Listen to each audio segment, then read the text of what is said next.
Magandang umaga.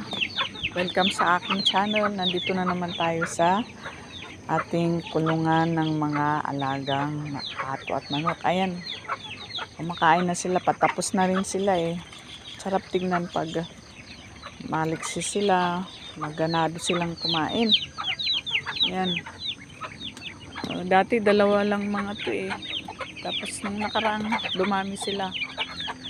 Pero naibinta na rin at saka naulam na rin.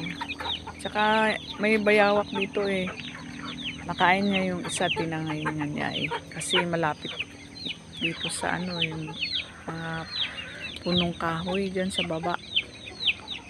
Eh, hinuhuli naman yung bayawak. Eh, hindi naman mahuli-huli.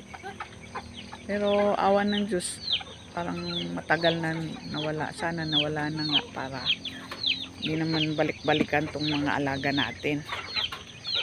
Tsaka tingnan natin yung mga ano nila kung meron lang ano, ayun, meron na rin sa ano. Ayan. Natabunan na yung mga ano. Yan ang simpleng kulungan natin sa bakuran natin. Balak ko pang dagdagan pag ano, meron tayong makitang ibang breed sana rin ng pato. Kasi ano eh, habang tumatagal pag isang lahi lang, lumiliit yung mga ano, anak niya. Kasi iisa lang yung barako namin eh. Merong naglilimlim dito. Lumabas na. Kumakain siya. Ayan.